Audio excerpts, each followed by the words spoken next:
Hey, my name is Beau. I'm a musician and music teacher, and in this video, I want to talk about learning to read music effectively, and specifically why most method books and music curriculums do not do a great job at helping students learn to read music effectively. So this could be useful if you are a beginner, because this is going to give you some skills to be aware of what to watch out for as you buy a method book or use a method book. And this can be especially useful if you're a music teacher, as someone who's tried to use many method books and has seen, maybe certain ones work better than others. And this might give you a bit of a reasoning and rationale for why certain things work better than others. So there's really two things I want to cover in this video.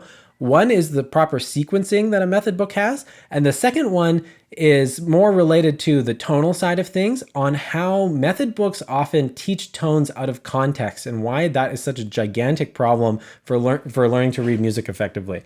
And so the first point I want to cover is about sequencing. And so if you look at many popular guitar method books, classical guitar method books, jazz guitar, or classical piano books, or even concert band method books, the sequencing is kind of insane. So what do I mean by that? We learn a new pitch and we learn a new rhythmic concept and we learn like a new, okay, this is piano and forte. And then there's one page with like a couple examples. And then on the second page, there's a whole new set of things we're learning. We learn another pitch, we learn another name of a rhythm, maybe we learn another meter, and now we learn forte. And basically the punchline of what I'm talking about here is that things are being learned in a completely inappropriate, accelerated way.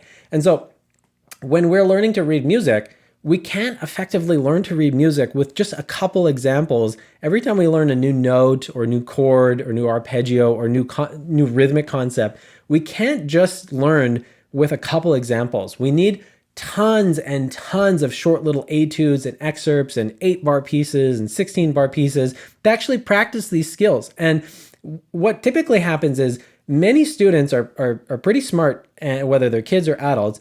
The first couple pages of the method book is no problem. Somewhere around like the 5th, the 10th page, depending on the person, the information load ends up getting so high. The only way they can practice this is by going back and reviewing the pieces that are earlier in the book, which is a fantastic thing to do. But what would be better for the student would just be to have 10 times the amount of material practicing things that were already introduced. And so what typically happens is that people are just glossing over things. They're like, oh, that's an E note, I kind of recognize it. Or, oh, that's middle C, I kind of recognize it. But they're not getting a ton of practice that gives them the opportunity to actually master that material. And that really is the difference between many people who kind of dabble with learning to read music and it's kind of annoying and they don't end up getting much from it, to people that learn to read music notation effectively, and it gives them essentially a musical superpower where they're now musically literate. They can learn tons of repertoire, they can play pieces, they can now practice more intelligently without a teacher because they have these musical literacy skills. And the simple fix for this is, if you are a teacher, be very mindful about how quickly you're accelerating students through new material. In my experience, a good rule of thumb is to assume that people need 10 times more content than is provided in a standard method book or in a standard curriculum. And that, I'm really not being hyperbolic. I actually think it's somewhere around 10 times or more material. And so if you're using a method book that you like to use, continue to use it, but you could think about making some extra exercises to provide your students. And so if we think about a beginning music student who maybe has just learned to read 5 notes on the staff, they should have tons of little tiny pieces that they can use to practice sight reading and practice reading those. And I'm sure as AI gets more powerful and the technology gets more powerful, we'll probably have programs that arise, and I'm assuming they already exist for sight reading, where you can just say, okay, classical guitar is the instrument, key is C major, make a ton of pieces that only use these notes and these rhythms. I'm sure that it exists. I don't personally use those, but that would be a great thing to take advantage of, because often the difference between a student being able to truly progress in music is just mastering skills. It's not being exposed to more skills. It's just mastering the skills that they've already been exposed to. And so that's the first point that I want to talk about. And if you're interested in that kind of topic, I have another video on this channel just purely about this, where I do a deep dive about sequencing for curriculum and how this can have such a big influence on people's development in all kinds of skills, not just reading music, but in all kinds of skills, whether you're doing ear training or learning technique or rhythmic stuff. So that's an important thing, just making sure that the sequencing is intelligent and rational. Now, the second problem, and this was actually the problem that I identified that was the inspiration for making this video. People are learning to read tonal stuff out of context, and this creates so many problems. It's so hard to even describe. So when you look at newer method books, what often takes place is they teach like a new note, like here's a C note, and now here's a G note, and now here's a D note. But the pieces that are in that method book may be all over the place. Some of the pieces are in C, some of the pieces are in F, some of the pieces are in C minor. And what ends up happening is that the student starts to learn how to read decontextualized pitches on a staff. So what they end up doing is they end up doing basically decoding. And so we look at this and we say, okay, that's an E. I know where an E note is on the piano. Bang.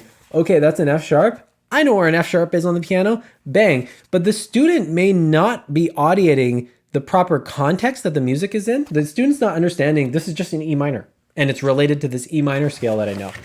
This is something that the UK-based educator has talked a lot about, Paul Harris. He has a wonderful book called Simultaneous Learning. He also has a wonderful book on teaching beginners. But one of the problems that teachers face and beginners face is that they don't connect their theoretical information of the instrument and their ear training with their reading. And so we have three separate skills here. We have theory, we have musical theory, music theory, harmonic theory, whatever you want to call it. We have ear training or audiation, and then we have the reading skills. And really what has to happen, and then there's another skill of just being able to play this on the instrument. There's really four things going on at the same time, and many beginners don't learn to associate all four of these at the same time.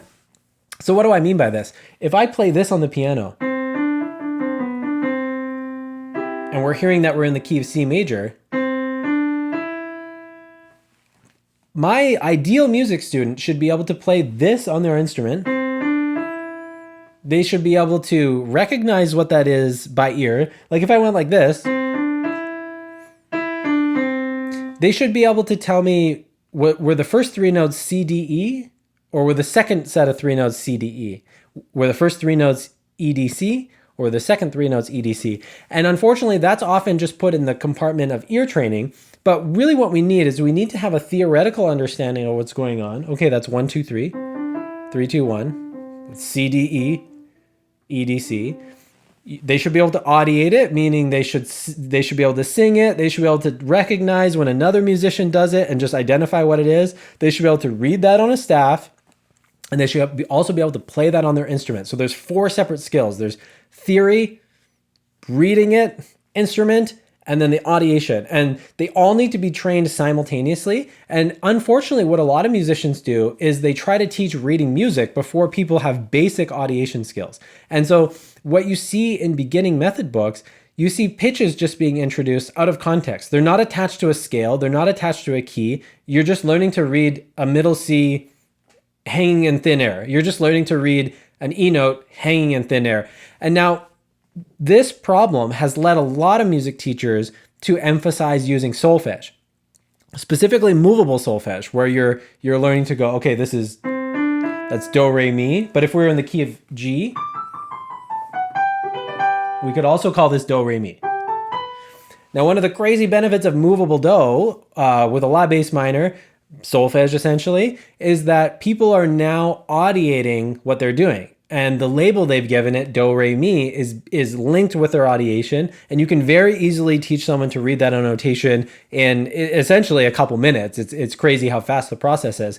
Now, a lot of people that support using solfege put down pitch letters because they think pitch letters confuse people. But really the problem that people have with teaching musicians to read using pitch letters is they use the pitch letters out of context. So a lot of music books, they just teach isolated pitches, G, E, F. They're not attaching it to an actual tonality and to an actual key. And so this is something that's super fascinating. But if you look at older method books, method books from before 20, 30 years ago, things like 100 years ago, 50 years ago. I mean, I have the Carcassi method book for classical guitar.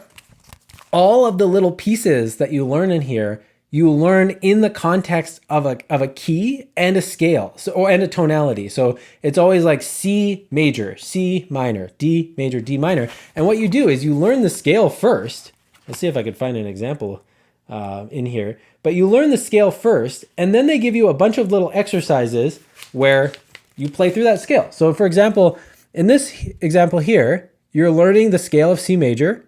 And now I would recommend for a beginner, they don't learn that much. They just learn a few notes.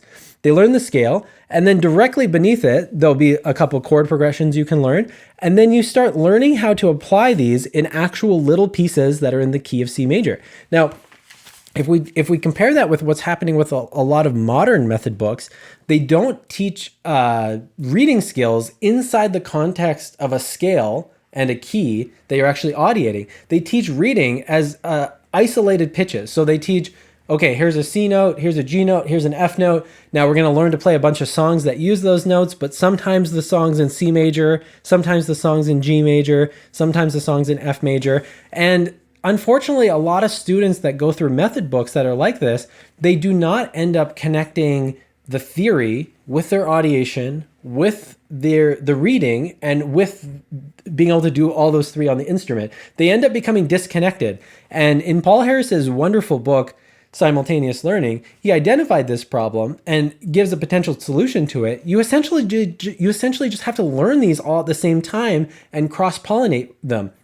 But again, what a lot of musicians do is they focus their musical education on learning to read notation, and they don't learn anything about theory. They treat ear training as this thing they do a couple times a year right before they do an exam, and then that stuff is not connected on their instrument. And this really is the mistake that a lot of common method books are making. So when you combine this mistake with the sequencing mistake, it's no wonder why people are finding it difficult to learn to read music. And now, what I've done with students, and I've even done this with myself when I'm trying to learn to read maybe things that are like air quote more advanced, like weird jazz harmony things and weird keys, what you do is you want to learn to read everything in context. So the very beginning of learning to read music, that music notation should be super related to a key. So I always teach people to read like the key of C major and F major and G major first, but we always learn it just 3 notes at a time.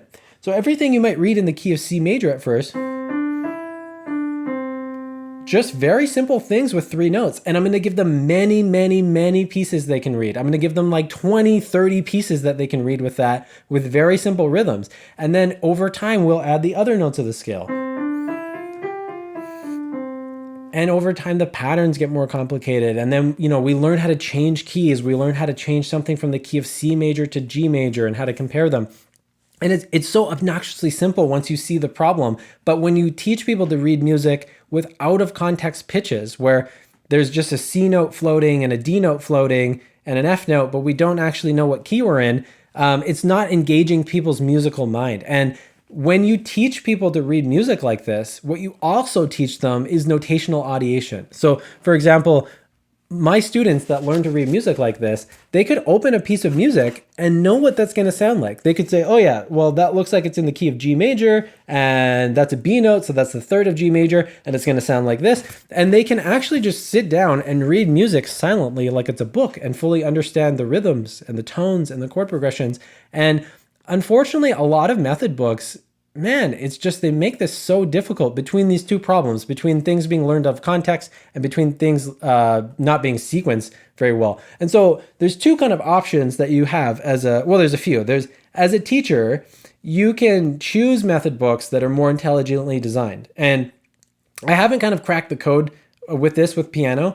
With guitar, I think a lot of the just older method books are better. The Carcassi, the Don Aguado, method book. I'm pronouncing his name wrong, but there's a lot of just older method books that are like 100+ years old that everything is done in the key. I mean, I'm thinking of certain classical guitar method books where you learn an insane amount of songs in A major and A minor, just back to back, bam, bam, bam, and you're always playing in a key. And that's what I recommend you look for when you're looking for a method book where someone's getting a lot of practice playing in just a couple keys for a while, and then they introduce new keys. Now, if you're a teacher and you have a method book that you like, you can just compose little etudes and songs that supplement it, and that's a really good practical thing you can do. And so Maybe one of your students is excelling really rapidly. They don't need as much practice. That's fine. But then if another student is struggling and they need more practice, just make a bunch of little etudes for them to play and for them to sight read, and it'll give them a lot of help.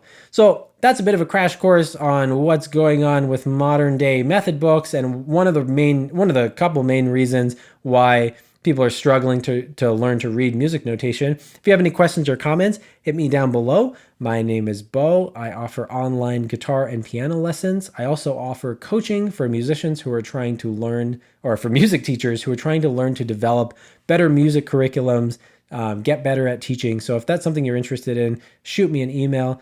Thanks so much for tuning in. Have a wonderful day.